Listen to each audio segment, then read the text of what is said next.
Hi everyone, I'm Melissa Cameron. And I'm Dr. Marina Demyanenko. We're both fertility specialists working with Melbourne IVF. So thank you so much for joining us on what has been an apparently glorious Melbourne day. We've been inside all day. Wasn't that nice? Did you see the fog this morning? Oh yeah, but it was gorgeous. Beautiful sunshine. Really lovely sunshine. It's a beautiful evening. I hope you're all out walking whilst listening and looking at us.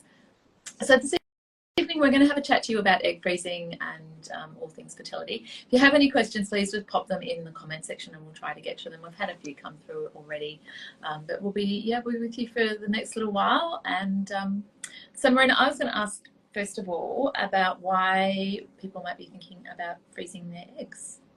So I guess the best way to explain why someone might consider freezing their eggs is that as people assign the female gender at birth, we're born with all the eggs that we're ever going to have in life, and that number kind of decreases as we get older and we start going through our menstrual cycle. And it's not only really the number of eggs that decreases with time, but it's also the quality of the eggs. And we were talking analogies. Everything goes south. We were talking analogies before, and I have a car analogy, and Mel's got a much better baking analogy for egg quality. But essentially the way that I kind of talked about it to my patients is that I say, when you're younger, it's like having a brand new car. And if you buy a brand new car, you notice kind of any scratch and any tiny little defect in the car, and you're going to fix it or notice it straight away. And that's exactly how our body is when we're younger. Our body is really good at detecting problems in the way that we copy our genes and fixing it. But as we get older and as the cars get older and we get more and more scratches on the car, we're just not as good as noticing them, picking them up or fixing them. And our body does the same thing as we get a bit older. And so our egg quality declines with age. And it probably is our peak at what, 25 you say? It's kind of the peak fertility, and then really declines probably more rapidly after the age of 35. And I think that's really, like, biologically, that's how long we're supposed to be alive for. Yeah, well, interestingly. How many years, 100 years ago, people's lifespan was 50. So that's really, we were reproducing in our teens and early 20s really, and things have changed. Society's changing a lot of your time either pregnant or breastfeeding. So thank goodness we don't have to do that. But society's changed a lot. Yeah, the downside of that though is, we are being pregnant and not breastfeeding. Yeah, and that obviously just interferes, and that's not what our biological clock was meant to do. So other than if we just look at age-related decline, what are some of the reasons that people choose to freeze their eggs? Well, it actually all originally started from people who were needing to freeze their eggs because they had a threat to their fertility, like patients going through cancer treatment. A lot of cancer treatments will reduce your ovarian reserve. People having surgery for things like severe endometriosis or other cysts of the ovaries.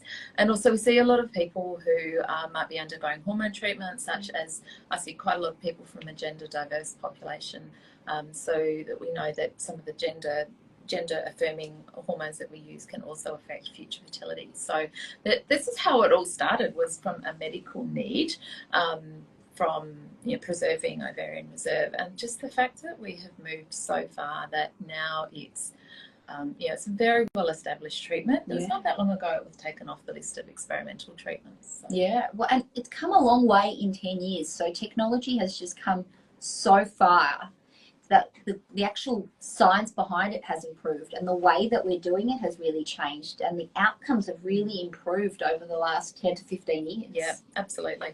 So we thought that we would talk a little bit about what is involved if you were going to go ahead and freeze your eggs. So why don't you take us through it, Marina? Perfect. I'm full of analogies, and so is Mel. So am I, but we won't both tell you our analogies because we'll get confused. We will get confused. So the way that I like to talk to patients about egg freezing is kind of give you an idea of how your body normally functions during your menstrual cycle, and then how we manipulate that or what we change to freeze your eggs. So I have a tall poppy analogy. So normally your brain communicates with your ovaries, and you recruit a group or a cohort of eggs at the beginning of your cycle. And how many eggs you recruit depends a little bit on your ovarian reserve and a little bit on your age. And everyone's different, but even in yourself, you recruit a different amount of eggs each month. Now, normally... And we don't have any control over that. We have no control over what your body does. Well, that bit we can't control. We can't recruit more send eggs. out invitations. No, we'd love to, but we can't.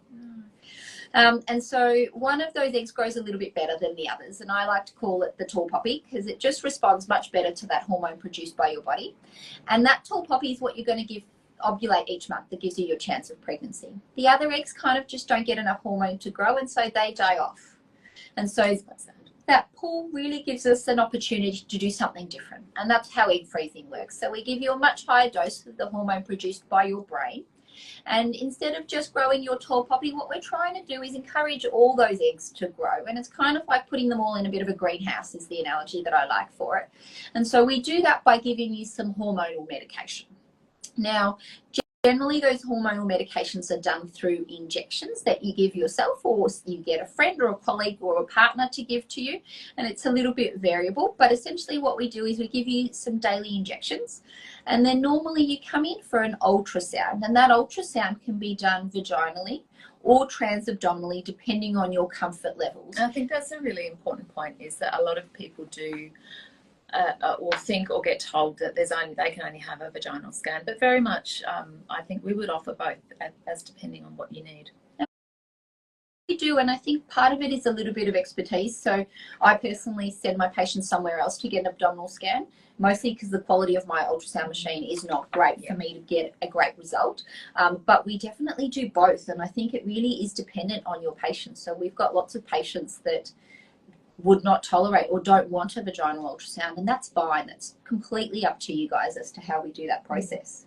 So how long does the treatment last for most people? Most patients, probably about 2 weeks. Yeah. All right, and it kind of culminates in an egg collection procedure, which is a day procedure. You go home the same day, and it's done under sedation. So we give you some medication to help you sleep and help with pain, and then we do the egg collection procedure, which by and large is a transvaginal approach, because we get better results that way. So we get better egg counts really through that procedure. Yeah, and it's easier to see the ovaries when you do a vaginal scan. You're actually the probe. It's a bit like looking at a TV. If you're closer to it, you get better pictures. If you're further away from it, and if you think of the pelvis, the ovaries are sitting down behind the uterus. So if we're looking through your tummy, they're just further away. So the picture's getting a bit blurry by the time the sound waves get that far down, as opposed to when we do a vaginal scan. But also, I think if you're going through the tummy, sometimes we do have to go through the tummy because of where the ovaries are positioned in your abdomen. But also, we might have to go through some things. So when we're doing a transabdominal collection, there's other things that are in the way. Things we don't want to go through. Yeah, we don't want to go through that. No, blood vessels aren't really in the way, but they can sometimes cause some problems for us. So we prefer not to injure those things. So I guess the question that I have for you is, what are some of the risks, I guess, of an egg collection procedure? So for most people, it's a straightforward procedure, but like any procedure, I don't like the term minor procedure because there's not really much that's completely minor where nothing can go wrong. Vast majority of people will have a straightforward egg collection. Most people, the procedure itself takes about 20 minutes for most people, and you're in hospital for a few hours. Then you go home and recover over the next day or so.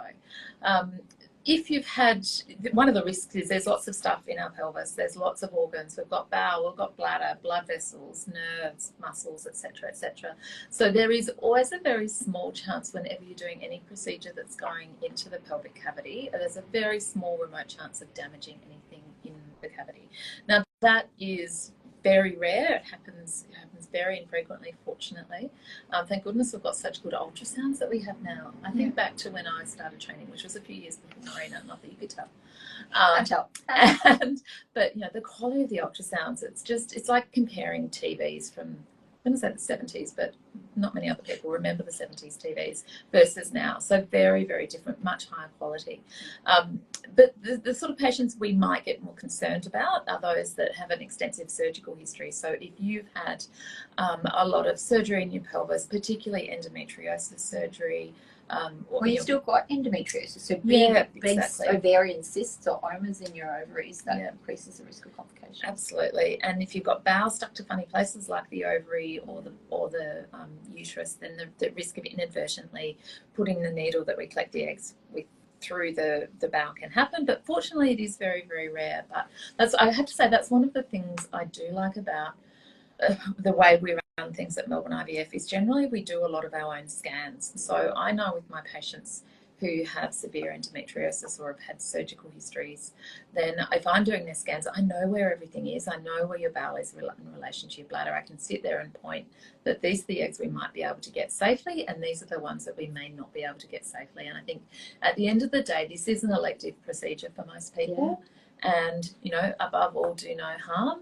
We really want to make sure that it remains a safe and a safe procedure for everyone. Yeah.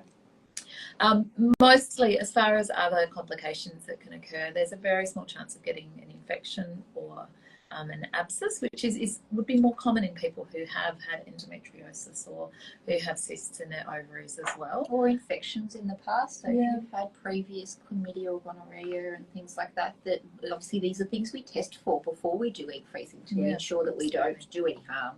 Yeah. Very small chance of bleeding. The chance of needing a blood transfusion is remote. It's not something we would need to do very often. Most people, as I said, come in, have their procedure, go home later that day and recover over the next day or so. Time off work. A lot of people ask how this can be really challenging to fit into a work week, but the vast majority of people would be able to continue working. It's logistically difficult because you can expect what sort of appointments, how many appointments would you say? So I guess the first appointment, meeting your fertility specialist, is probably a 1 hour, 45-minute appointment, depending on your fertility specialist, and that's normally during business hours. And I guess depending on your fertility specialist, some of us do start scanning a little bit before work hours, so we can be a little bit accommodating. But yeah, I think most of us would try and help you fit this into your work week as much as possible. But maybe like four days or like 4 half days, and the day of the egg collection procedure is probably, because what, 2 scans? Scans are quite quick. Yeah. So mostly they'll be done with within, I don't know, but by the time you wait, I don't know, we have doctor's time and then real time. So doctor's time is half an hour, which is probably at least an hour in real time. Yeah, probably. So by the time you come in, doctor time, by the time you come in, have your scan, you might need to have blood tests, you might need to see the nursing staff as well. So usually it'd be a couple of hours throughout the week, and then the egg collection, which obviously you can't work the day of the egg collection. And the day after is a bit variable, isn't it? So I've got some patients that do go back to work the next day, and it's particularly easy if you work from home or if you've got a bit of a desk job, probably a little bit more challenging if you do anything that's quite intense from a work perspective. Physically active point of view. Yeah, I would agree. Most of my patients would go back to work the next day. And look, if you've got anything to thank COVID for, it's having a bit of flexibility in the workplace. Telehealth. Quite helpful. Yeah, telehealth and being able to work from home has been really helpful. Now, moving on so we've talked a little bit about the actual procedure. What about side effects? I commonly get asked, am I going to become like a crazy lunatic? So I say this is kind of a little bit variable, and I talk to my patients about what normally happens in their menstrual cycle, because I think it gives us a little bit of an insight or a window into how you might experience or manage some of the side effects from the actual process. So if you find that you've got really high emotional ups and downs through your menstrual cycle, I would generally say that I would expect you to have those heightened, because we're giving you much higher doses of hormones. Whereas if you're someone that really doesn't notice much changes from a mood or a mental health perspective when you have your menstrual cycles, then you might actually get no fluctuations in your mood whatsoever. I talk about kind of pain and discomfort at the injection sites and occasional bruising, bloating. Some of my patients really complain about headaches. I didn't think this was going to be a common thing, but it actually is. I think headaches and tiredness would be the top 2. Yeah. And then it's really a little bit variable. And so I kind of say to my patients, we won't really know until we give it a go. And if you've got really terrible side effects, then we can have a chat about what we're doing as we go along. But it's short-lived. Yeah, for most people it's 10 to 14 days. So it's not, and there's a lot of myths around that you need to do a lot of prep in the lead up to, which you don't necessarily do. There's a lot of different medication choices and protocols that we can use, that we can usually fine tune it to suit you and your body. Yeah. And we were talking about this just before. There are obviously, it's a lot of injections from an egg freezing perspective, but there are ways that we can try to minimize or reduce the amount of injections that we're giving patients. And this is specifically important for patients that have a phobia of needles. Which is so common. It's a really unnatural thing to stab yourself with something sharp. No, I just don't. I can't. I couldn't do it. I will put my hand up. Said I couldn't do it. I actually went over to my neighbour who was both ambos when I was going through treatment, and I said, "You have to inject me. I can't do it." They thought I was pathetic, but yeah, I just couldn't. So I completely empathise with people. Yeah. Like, I don't think it's normal to jab yourself with a needle. No, I'm not very brave when it comes to that. And so but fortunately, we are trying all the time to make this more person friendly, more user friendly, make it easier to go through, because it's hard. There's no doubt about it. It's difficult going through this. Okay, but so we just talked about the hard bits. What about the good bits? What are some of the benefits of this process? One of the things I love about egg freezing is that it encourages conversation. So there's been a lot of, there's lots of to's and fro's and pros and cons for egg freezing, but it means we're talking about fertility, and I am seeing younger and younger people where we're talking about fertility. Doesn't mean we're running off to freeze their eggs, but it means we're having the conversations. And I remember certainly when I was at school, which is a few years ago now, the education about reproduction was about how not to get pregnant, how to put a condom on a banana, and if you get an STI, you're going to die. This is kind of AIDS crisis type time. There was nothing at all about how babies are made apart from egg and a sperm and special cuddle. But there was nothing about your natural fertility and what happens over time. So certainly my generation have grown up not really appreciating that fragility of your fertility. That's good. I like that. I like it, and so I think one of the things about egg freezing is we are talking about it. We are having conversations with our patients proactively. People are coming to me to have discussions about their eggs and their fertility and what other factors might affect their fertility, which is super important as well. We are talking predominantly about eggs, but sperm's flown under the radar for far too long, I'm afraid. Yeah, it has. And we know, and there's more and more evidence coming out, that sperm ages as well, which of course it does. It makes sense. And certainly as sperm gets older, the risk of miscarriage is higher in their partners or anyone they try and get pregnant. The risk of genetic problems can be higher as well. So, and it can take them longer to get someone pregnant and miscarriage, longer for them to not stay pregnant, to actually have a baby as well. So I think bringing everyone, even though this is predominantly about eggs, it's bringing everyone to that table to have a discussion about it. Because we take a lot of responsibility on as women and people with ovaries in contraception and not getting pregnant, and then also getting pregnant. So that's what I think. One of the things I think is a real positive about egg freezing is encouraging the conversation and the education. Well, and I think it's also giving women an option. So I think that your generation was a little bit of contraception, but my generation was a bit of, as women, we can have it all. We can do everything. We can have the career. We can have the family when we're older. And unfortunately, from a biological standpoint, that's just not reality. And so one of the things that it's giving women and patients who want it is a bit of choice and a bit of options about when we start our families and how we start our families. So it's not just for people that want to have a baby a little bit older, but it might be people that are choosing to do this on their own, and they're doing that as an option rather than something that they're forced to do. Gives you a degree of control back. It really does. As well, I think, which is great. Because I think it's quite disempowering, isn't it, being told?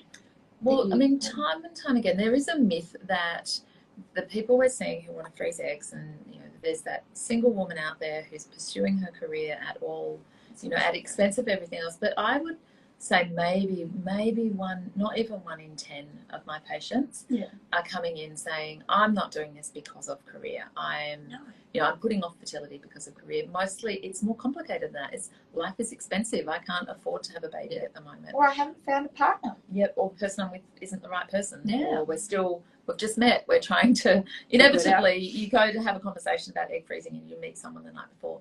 It happens all the time.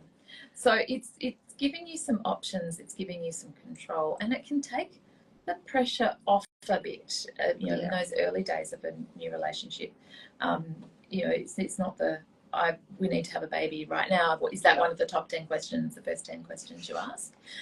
So it does take that pressure off a little bit, which I think is important as well. But it's also, I guess, important to understand that it's not a guarantee. Yes, that's very I feel like I talk a lot lot about the benefits and the options that it provides patients, but it's not a guarantee.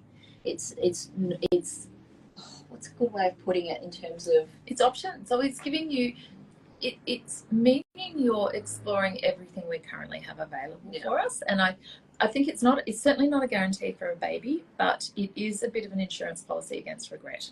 Yeah. I think so. Trying to put yourself into future self. How would I feel if I didn't freeze eggs? Would I regret that I hadn't made the most of the opportunities? Yeah. And I have several patients where we're talking about that maybe their ovarian reserve is low. We need to be very realistic, and that's something I think we can be better as doctors and as clinics, is being realistic and being truthful about what the results are like. And that in itself is difficult because it is so new. And we were talking a bit about utilisation. Yeah. So about 30% of patients at the moment are coming back to actually use their eggs. And I think part of that's probably because it is new and it's becoming a better technology and a better technique, and we're getting better results from it. But possibly because it is not new but more developing now, that people just haven't gotten to the point where they're coming back to use them yet. Yeah, but we've had definitely a spike in the number of people freezing eggs, but still only a very small amount of people coming back to use their eggs. And even in a clinic like ours, which is one of the busier clinics. Oh, and the oldest running. The number of cycles we're doing where we're thawing eggs is still only a fraction of the total amount of work that we do here. So that's also where I think it's difficult to give really meaningful statistics on, how good is egg freezing, how successful is egg freezing. Because we're learning more and more though. We are, yeah. And it's quite exciting to know our group published fairly recently a study about the utilisation of eggs. Is that the right term? Yeah. So nowadays we know that if an egg survives the thaw, it will work as well as a fresh egg. So an egg that's just been collected, you're mixing with sperm to make an embryo, which is really quite exciting that the techniques have improved. They have, because if you think about what it was and the old way, the slow freezing that we used to do on eggs, it was not the same. Like the statistics were not the same, and maybe we were doing much worse. Maybe 50% would survive. Yeah, and now it's about the same as fresh. Yeah, it's amazing, really. So, but another common question I have, which Marina might be able to answer, is which is better, eggs or embryos? It's a trick question. I think there is no good answer to that, because it's different. They're different, but it's also, it depends on the situation that you're in. I think the benefit, one of the big benefits when I talk to couples when the patients are coming in for egg freezing, is autonomy. And the thing, I guess there's a bit of legal implications in whether you freeze eggs or embryos, because eggs are owned by the person that's freezing that biological item, whereas in embryos are owned by the couple. And so it means that if anything happens within your couple situation and the other partner withdrew their consent, you wouldn't be able to use them anymore. And then so you might be 5 years older. Exactly. Whereas the benefit of eggs is that they're yours. You've got the autonomy. You've got the ability to decide how you're going to use them. And I think when I talk to my patients about it, that's kind of, I think, one of the more important points about whether you do feel a bit like a Debbie Downer. I hope there's no one called Debbie there. But I think being realistic about, what would happen if you broke up or if one of you passed away. They're the sort of considerations to have if you're thinking about eggs versus embryos. But as far as, I always get asked which is more successful, a frozen egg or a frozen embryo. And that's where they're different, because the embryo is an egg that's already shown us it can fertilise, can continue to grow to a point where we think it's got enough potential that we're happy to freeze it. So with embryos, you're getting that information about the egg's potential, say now versus in 5 years' time. And that's where the difference is. So we talk about attrition rates with eggs, which we've already seen when we've got an embryo. It's kind of like buying lots of tickets and seeing which one has won the lottery. You don't know when you buy the tickets which one's won the lottery. And with embryos, there's just a much higher chance of you winning that lottery, isn't there? Absolutely. So we've got all of that information on hand. So I wouldn't stress if you don't have sperm around to be able to freeze them as embryos. It can be an option, but I think freezing eggs is still a very good option for most people. Yeah. How many eggs do you think? That's another top question we get. Yeah, it's a really good question. I think it depends on your age. and really what you want to accomplish. So if you came to me and you said, Marina, I want a family of 5, well, that number would be completely different to if you said you wanted 1 baby. And I kind of think probably the sweet spot's somewhere between 20 and 30. Yeah. It's kind of like the average for most people that will give you a really good chance of having 1 or 2 babies without kind of whoppingly significant costs and risks associated with doing this multiple times. But most people won't, and I think that's a good point. Most people aren't going to get that many eggs safely in one cycle. No. I think it would be almost, it would be unsafe to try and get that many eggs in one cycle. Well, because it's a bit of a balancing act between us getting lots of eggs for you to give you a really good chance of pregnancy, but also doing harm. And as doctors, our goal is to first do no harm. So we want to obviously get the best results possible, but we don't want to make you really unwell in that process. Making you really unwell, the risk is low, but it is there. And also, if you're getting bucket loads of eggs, you do wonder about how well they're all going to work. Yeah, their quality. Yeah. We can't tell that, unfortunately. Not until we test until we go to use them. Yeah, it's difficult.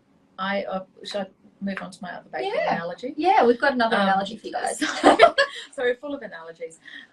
So as far as quality of eggs, that's another question I get is what's the quality of my eggs like? Now there's no blood test or scans. Eggs are microscopic. We can't see them on ultrasound.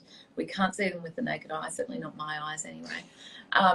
And the eggs, there's a lot of difference between an egg and a baby. An awful lot needs to happen. So when we talk about egg quality, I mean, sure, you can look at an egg, even when an egg's in a lab, in the dish, you can look at it. If it's broken, you can tell that.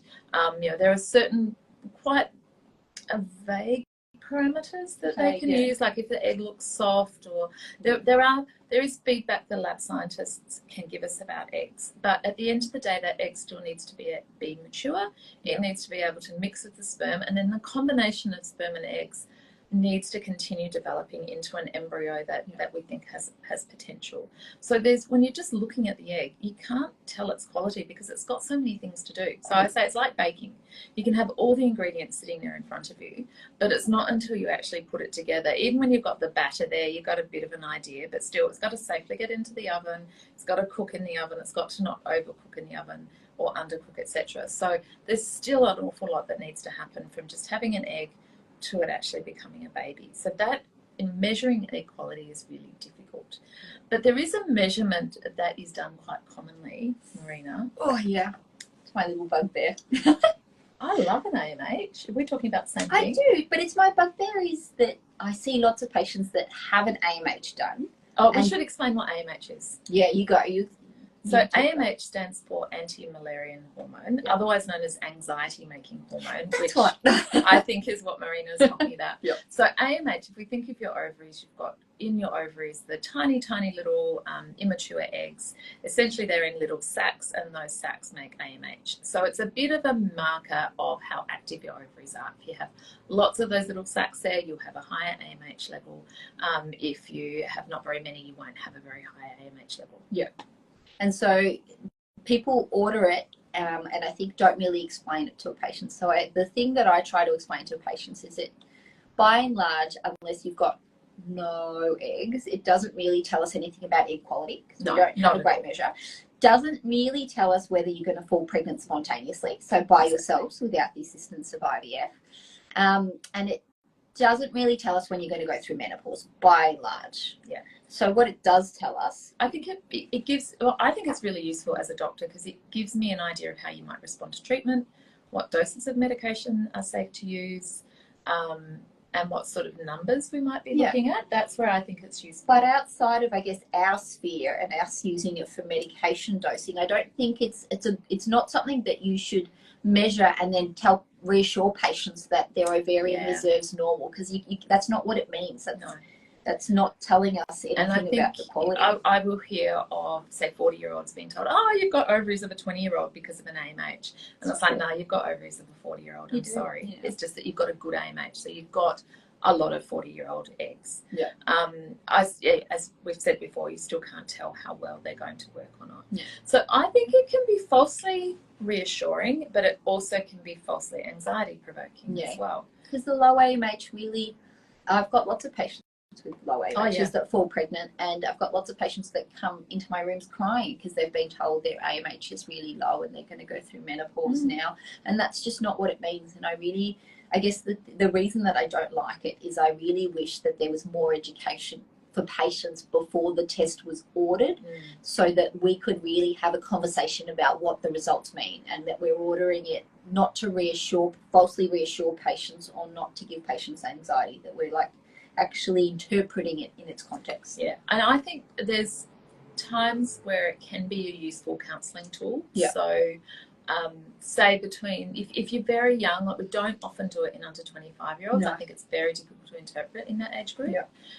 I find it a useful test to do in relationship to some of the endometriosis surgery I do, particularly if you're doing endometriosis surgery to ovaries, if there's ovarian cysts involved, because then you can get a baseline of what's the starting point, because we know whenever we operate on ovaries it can reduce the function of those ovaries. I also think between about the ages of maybe like 30 to 35 it can be a useful counselling tool.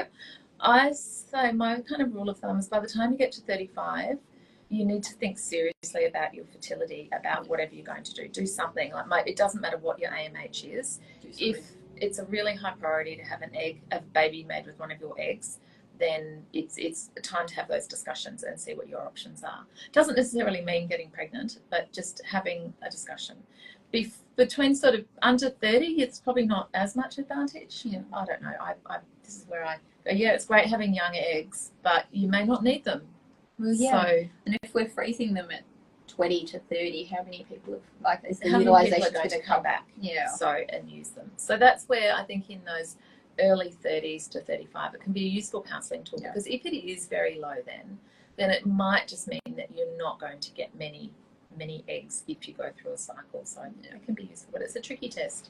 It is a tricky test, Other questions I've had, we've talked about eggs, we've talked about the process. What if you don't want to use your eggs at the end of the day? Yeah, so it's a really interesting question, and actually a question that we get you to answer before we start the egg freezing process. So it's part of, I guess, the conversation that we have in terms of what you want to do with them. So I guess you've got options and you've got the ability to change your mind. I really want to emphasize this to patients, because if you make a decision at the beginning of your egg freezing journey and you tick a box to say this is what you want to do with your eggs, if you change your mind when it comes down to it, you can. Oh yeah, absolutely. They're your eggs. You can do what you like. Exactly. So we can discard them. So if you don't want to use them and you don't want to do anything with them, we can discard them. We can donate them to research. We can donate them to a clinic. So you can give them, I guess, to other people that are in need of eggs, that don't have eggs of their own, that want to use those eggs. And I think something a little bit more tricky is donating it to a specific individual, because I think there's just a bit more legal implications. Yeah, there's legal implications. It's not impossible though. Not impossible. It's certainly something that if that's something you're interested in, we can talk about it, go through counselling. How long do they last for? How long can we store these? Well, now this is where there's the legal requirement or legal side of things, and then there's also the biological. Biologically, if they're stored well and not disturbed, then they can just sit there. I don't know how old I know the oldest embryo that's been used was like 20 plus years. It was a trivia question I went to once. Yeah, well, and I got it right. There was a recent study that came out, out of China actually, that looked at embryos again, but looked at their quality after 7 years, and the pregnancy rates were the same. So there's some pretty good data to suggest that if stored well and under the right conditions, they do last a long time. And legally in Victoria, and this is where if there's people from interstate or overseas, in Australia the legislation changes from state to state, so we're only really talking about Victorian legislation. But you can freeze your eggs for up to 10 years, and then if you need to extend it, there is a process to do that. It's not like we chuck them out when it comes to 10 years, but you can extend them. And in our clinic, we'll let you use those eggs up to your 51st birthday if you freeze them before the age of 46. Does that make sense? Yes. Yeah. So you can use them up to your 51st birthday. And for those of you that are freezing eggs for medical reasons, so in the setting of cancer treatment, you can store them for up to 20 years. So there's a bit of an extra caveat, because obviously some of those patients are much younger when they have to be having this conversation about preserving their fertility. So I think we've covered pretty much everything of it. And I don't think we've had any new questions come through that I don't think we've covered so far. Yeah, excellent. So, thank you so much for joining us. It's been a pleasure. I think we're going to do a few more of these. I think we will. We'd quite like a chat. We do. We like a chat. So if you have any suggestions for things you'd like to hear about and you'd like us to chat about, please let us know. Drop it into the comments. Yeah. And you can always get in contact with us via Melbourne IVF. Great. Thank you very much for joining us today, guys.